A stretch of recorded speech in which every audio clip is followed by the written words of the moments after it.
melakukan aplikasi pestisida, maka banyak sekali baik organisme mengganggu tanaman dari sisi hamanya, kemudian dari musuh alami hama tersebut ini seimbang. Ada proses rantai makanan di sini. Tetapi setelah kita mengaplikasikan insektisida atau pestisida kimia, sesudah perlakuannya, maka yang terjadi seperti ini. Dari sekian waktu, lama waktu yang terjadi, maka akan terjadilah gen-gen ketahanan. Gen ketahanan tersebut ini akhirnya mengalahkan musuh alami yang memang secara alami itu adalah musuh alami dari hama tersebut. Maka yang terjadi di sini adalah resurgensi atau peledakan hama. Banyak hama dibandingkan dengan musuh alaminya.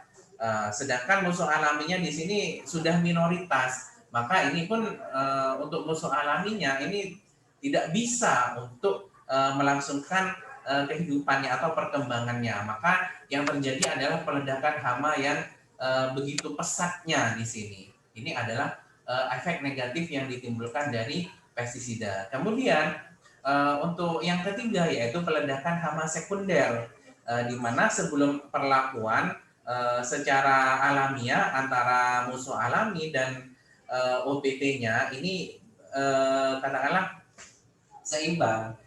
Ini hampir sama halnya dengan resurgensi tadi, bahwa tidak bisa peledakan hama A dan peledakan hama B ini tidak dapat dibendung untuk menimbulkan gen-gen ketahanan terhadap salah satu pestisida kimia nanti. Jadi ini antara lamanya waktu berkembang dengan baik sehingga populasi dari hama baik hama A maupun hama B di sini ini dapat menimbulkan resisten terhadap salah satu pestisida. Kemudian efek negatif yang lainnya yaitu pencemaran lingkungan, di mana petani selaku pengguna dari pestisida yang sudah kita peroleh di kios-kios pertanian itu pada saat waktu pencampuran, penyemprotan sampai pembersihan alat semprot ini biasanya dilakukan sembarangan. Kenapa seperti itu? Coba kalian bisa melihat di daerah tempat kalian masing-masing bagaimana sih tingkah laku yang dilakukan oleh petani kita pada saat mengaplikasikan pestisida. Tentunya biasanya mereka itu tidak menggunakan peralatan APD yang baik dan benar. Kemudian biasanya menyemprot dalam mengaplikasikan pestisida biasanya sembarangan, tidak tahu arah, kemudian waktunya pun juga tidak sesuai dengan syarat aplikasi pestisida. Maka yang terjadi adalah pencemaran lingkungan yang semakin tinggi akibat dari produk-produk pestisida kimia. Kemudian konsumen sendiri residu pada produk pertanian ini biasanya banyak terjadi.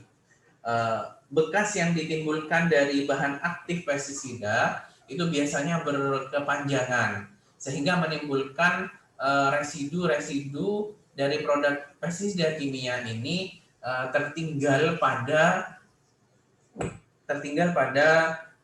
tanaman budidaya, sehingga di sini dapat menimbulkan keracunan pada saat kita katakanlah mengkonsumsi nantinya, entah itu produk tanaman pangan, kemudian produk hortikultura, contohnya adalah sayuran, buah-buahan. Ini residu ini biasanya banyak masih tertinggal di produk-produk yang saya sebutkan.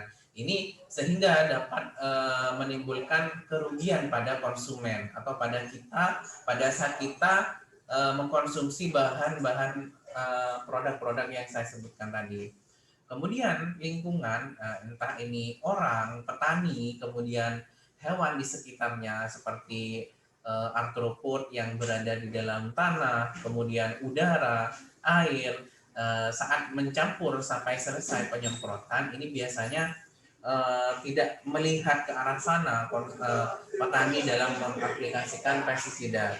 Jadi mereka sembarangan, tidak melihat kanan kiri tetangga kita, ya pokoknya sudah dilakukan aplikasi pestisida. Ini merupakan pencemaran